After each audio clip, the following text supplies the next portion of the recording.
Assalamualaikum warahmatullahi wabarakatuh. Saya Dewi Lidiawati dengan NIDN 0913069401. Saya merupakan salah satu dosen di program studi sarjana farmasi di Institut Teknologi Kesehatan dan Sains Muhammadiyah Sidrap. Bidang pendidikan saya yaitu kimia analisis dengan beberapa mata kuliah yang saya bawakan seperti kimia dasar, kimia analisis farmasi, biokimia, dan analisis obat dan makanan. Pada kesempatan kali ini, saya akan menjelaskan teknik pengajaran yang saya lakukan pada salah satu mata kuliah yang saya bawa, yaitu analisis obat dan makanan. Adapun teknik pengajaran yang saya lakukan yaitu teknik DEI atau Delivery, Interaction, dan Assessment. Video ini dibuat sebagai salah satu syarat sertifikasi dosen di tahun 2024, yaitu pernyataan diri dosen dalam unjuk kerja Tridharma Perguruan Tinggi atau yang disingkat dengan PDD UKTPT, khususnya dalam bidang pengajaran. Sebelum lebih dalam membahas tentang teknik DEI yang saya lakukan, saya akan memberikan deskripsi singkat tentang mata kuliah analisis obat dan makanan. Analisis obat dan makanan merupakan mata kuliah keilmuan dan keterampilan dengan bobot 3 SKS. Adapun capaian mata kuliah yang diharapkan yaitu mahasiswa mampu membedakan teknik-teknik analisis baik kualitatif maupun kuantitatif. Mahasiswa mampu menganalisis makanan, mahasiswa mampu mengetahui mutu makanan. Kemudian mahasiswa mampu mengetahui teknik analisis pada sediaan obat. Mahasiswa mampu mengetahui mutu obat, kemudian mahasiswa mampu menganalisis jenis-jenis cemaran mikroba pada sediaan obat dan makanan. Untuk mencapai hal tersebut, mahasiswa diberikan pokok bahasan yang sesuai dengan tujuan yang ingin dicapai dengan 14 kali pertemuan baik secara online maupun offline. Adapun topik-topik tersebut diantaranya jenis-jenis analisis, teknik analisis pada makanan, mutu makanan, teknik analisis pada sediaan obat, mutu obat, kemudian jenis-jenis cemaran pada mikroba, dan teknik analisis cemaran mikroba pada sediaan obat dan makanan. Selanjutnya saya akan menjelaskan teknik DEI yang saya lakukan dalam proses pengajaran. Yang pertama yaitu delivery atau bagaimana cara saya menyampaikan materi yang saya berikan kepada mahasiswa. Dalam penyampaian materi, saya menggunakan bahan ajar berupa buku maupun literatur yang sesuai dengan pokok bahasan pada mata kuliah analisis obat dan makanan. Selain itu, saya juga mengangkat studi kasus yang nantinya akan dijadikan sebagai bahan diskusi oleh mahasiswa dan juga menjadikan artikel-artikel terbaru sebagai bahan review yang nantinya dapat dijadikan bahan diskusi untuk mahasiswa. Yang kedua, interaksi atau bagaimana cara saya berinteraksi dengan mahasiswa. Dua jenis interaksi yang saya gunakan, yang pertama tatap muka, baik dengan cara pemberian materi di kelas maupun diskusi bersama kelompok mahasiswa. Yang kedua, interaksi secara online menggunakan LMS atau e-learning management system, menggunakan Google Meet, menggunakan Zoom meeting, juga menggunakan room chat untuk berbagi informasi, bahan diskusi, juga tugas sesuai dengan materi yang telah diberikan. Dengan membangun komunikasi dua arah antara saya dengan mahasiswa, saya berharap mahasiswa mampu memahami materi yang saya berikan dengan baik. Kemudian yang ketiga yaitu asesmen atau penilaian. Sebagai seorang dosen, kita dituntut untuk memberikan nilai yang sesuai dengan hasil yang telah dicapai oleh mahasiswa. Adapun kriteria penilaian pada mata kuliah analisis obat dan makanan, yang pertama kehadiran 20%, kemudian praktikum 30%, penugasan 30%, mid semester 10%, dan UAS atau ujian akhir semester 10%, hingga totalnya 100%. Selanjutnya, saya akan menampilkan cuplikan pembelajaran yang saya lakukan menggunakan teknik DEI pada mata kuliah analisis obat dan makanan. Selamat menyaksikan. Assalamualaikum warahmatullahi wabarakatuh. Waalaikumsalam warahmatullahi wabarakatuh. Oke, sebelum kita mulai perkuliahan hari ini, mari kita bersama-sama melantunkan ayat suci Al-Quran. Tugasnya siapa hari ini? Saya, Bu. Silahkan Hidayah. Sebelum memulai pembelajaran, marilah kita bersama-sama melantunkan ayat suci Al-Quran. A'udzu billahi minasyaitonir rajim. Bismillahirrahmanirrahim. Qala inni 'abdullahi ataniyal kitaba wa ja'alani nabiyya waj'alani mubarakan aynama kuntu wa awsani bis-salati waz-zakati ma dumtu hayya wa barram biwalidati wa lam yaj'alni jabbaran syaqiyya. Wassalamu alayya yawma wulidtu wa yawma amutu wa yawma ub'atsu hayya. Dzalika Isa ibnullahi Maryam qala al-haqqil ladzi fihi yamtarun. Shadaqallahul azim. Terima kasih Hidayah. Jadi di pertemuan ini kita lanjut ke teknik analisis makanan. Sebelum itu minggu lalu kita bahas tentang metode analisis. Masih ingat ada berapa jenis analisis? Ada Dua. Apa itu? analisis kualitatif dan analisis kuantitatif. Oke, masih ada yang ingat apa bedanya kualitatif sama kuantitatif? Masih, Silakan. saya Bu.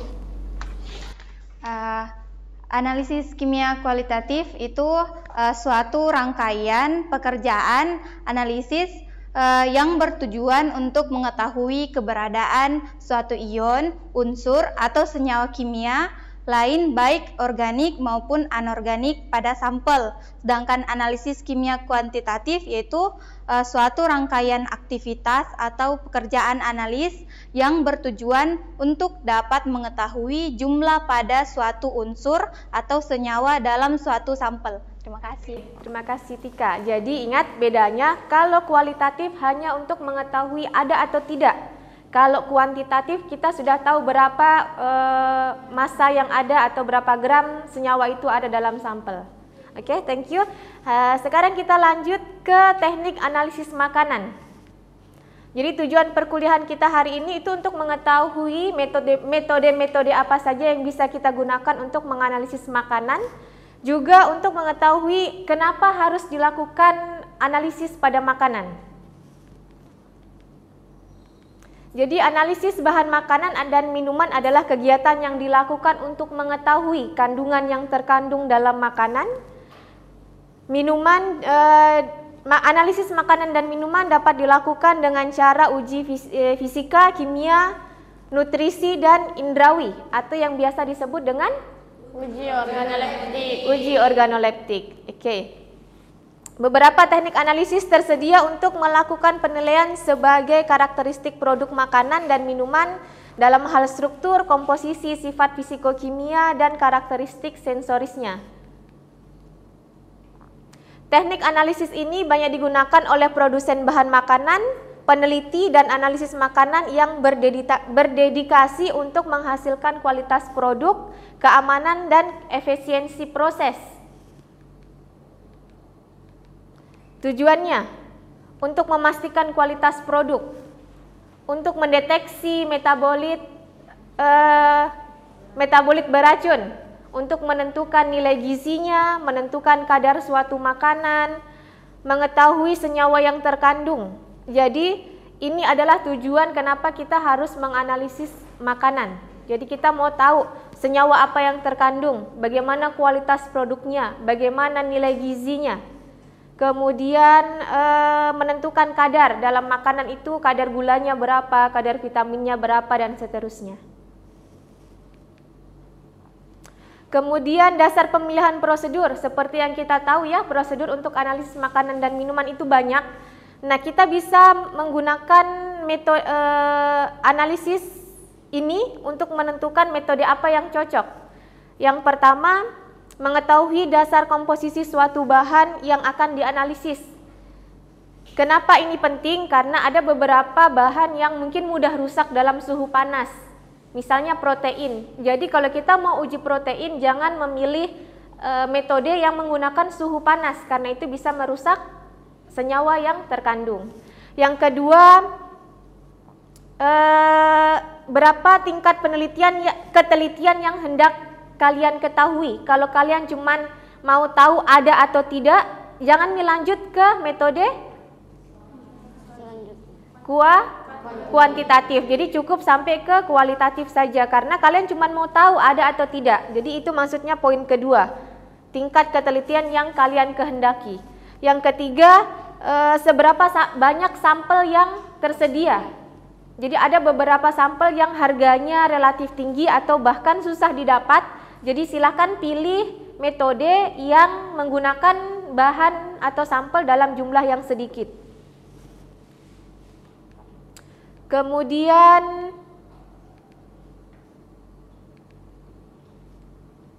penilaian kualitas makanan ada dua, ada subjektif, ada objektif. Kalau objektif itu menggunakan alat bantu atau instrumen.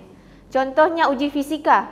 Uji fisika itu diukur secara objektif berdasarkan hal-hal fisik yang nampak dari suatu produk. Metode ukur uji fisika digunakan untuk menguji warna, volume, tekstur, viskositas, kekentalan, konsentrasi, keempukan, dan kelihatan serta bobot jenis. Nah, alat yang digunakan bisa pakai spektro, bisa pakai planimeter, dan seterusnya. Jadi alat-alat ini bisa kita manfaatkan untuk menguji secara fisik dari sampel makanan ataupun minuman. Kemudian uji kimia. Uji kimia adalah uji di mana kualitas produk diukur secara objektif berdasarkan kandungan kimia yang terdapat dalam sampel. Uji kimia meliputi proksimat, benedik, alergen, gravimetri, volumetri, spektro ada IR, UV, NMR, dan kromatografi. Sebelum di sini kalian pasti sudah pernah dapat beberapa teori di kimia analisis, sudah pernah bahas IR, sudah pernah bahas kromatografi, jadi kalian bisa buka-buka kembali materi sebelumnya. Selanjutnya uji mikrobiologi. Uji mikrobiologi merupakan suatu uji yang penting karena selain dapat menduga daya tahan simpan makanan juga dapat digunakan sebagai indikator sanitasi makanan atau indikator keamanan dari makanan. Seperti yang kita tahu, beberapa makanan yang sudah tercemar oleh bakteri atau virus itu sudah tidak aman lagi untuk dikonsumsi. Jadi uji mikroba bisa dilakukan untuk mengetahui tingkat keamanan makanan tersebut. Kemudian pengujian mikrobiologi diantaranya meliputi uji kualitatif untuk menentukan mutu, daya tahan suatu makanan, uji kualitatif bakteri patogen untuk menentukan tingkat keamanan, dan uji bakteri indikator untuk mengetahui tingkat sanitasi makanan tersebut. Itu tadi penilaian secara objektif, jadi ada 3, ada fisik, kimia, sama mikrobiologi. Selanjutnya penilaian secara subjektif, jadi ada uji organoleptik. Penilaian secara subjektif ini tidak menggunakan instrumen tapi langsung dianalisis menggunakan indera atau yang biasa disebut dengan organoleptik. Penilaian dengan indera menjadi bidang ilmu setelah prosedur penilaian dilakukan, dibakukan, dirasionalkan, dihubungkan dengan penilaian secara objektif. Analisis data menjadi lebih sistematis. Demikian pula metode statistis digunakan untuk analisis serta pengambilan keputusan. Jadi ada beberapa analisis yang tidak hanya dilakukan secara objektif, tapi juga perlu analisis secara subjektif. Penilaian indera atau organoleptik meliputi menilai tekstur, kemudian faktor kenampakan seperti warna, kecerahan, kemudian flavor atau rasa, kemudian suara atau kerenyahan. Jadi seperti tekstur ini kan tidak ada alat yang bisa mengukur bagaimana teksturnya, jadi butuh indera untuk mengukur. Kemudian rasa, Rasa juga perlu indera untuk bisa merasakan kurang apa. Kemudian suara, ini biasa untuk menguji kerenyahan. Bisa dengan cara dilempar atau dipotong atau digigit supaya tahu serenyah apa makanannya. Oke, dari materi yang sudah saya sampaikan ada yang mau bertanya? Saya Bu. Silakan Jum. Terima kasih atas kesempatan yang diberikan. Jadi pertanyaan saya Bu, apa kelebihan dan kekurangan uji organoleptik? Terima kasih. Baik, terima kasih atas pertanyaannya. Jadi, apa kekurangan dan kelemahan uji organoleptik? Yang pertama, kelebihannya dulu. Uji organoleptik bisa mendeskripsikan sifat-sifat yang tidak dapat diukur menggunakan mesin atau instrumen. Kemudian disenangi karena lebih mudah, cepat, dan hasilnya akurat. Kemudian kekurangannya bisa terjadi bias. Bias itu kadang kita mencoba sesuatu, misalnya sudah minum manis, terus kita makan lagi yang manis, pasti rasanya jadi hambar. Itu salah satu contoh bias. Kemudian bisa kesalahan panelis atau kesalahan pada saat pengetesan. Kemudian ketidaklengkapan informasi, misalnya kadang kita bingung teksturnya agak keras atau keras sedikit atau keras sekali. Nah, itu salah satu kekurangan uji organoleptik. Bagaimana Jum, bisa dipahami? Bisa Bu. Oke, terima kasih.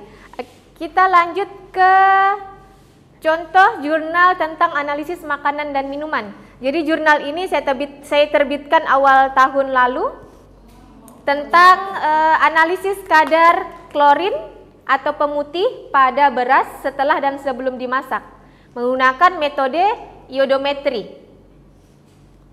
Jadi dari hasil penelitian yang telah dilakukan, diperoleh penurunan kadar klorin setelah dimasak. Jadi sebelum dimasak itu kadarnya 127,16% dan setelah dimasak turun menjadi 48,23%. Nah, ini walaupun terjadi kadar penurunan, itu tidak dibenarkan menggunakan klorin dalam beras karena klorin bukan pemutih makanan. Nah, jadi ini salah satu metode yang bisa kita gunakan untuk menganalisis makanan. Salah satunya untuk menguji kandungan klorin dalam beras.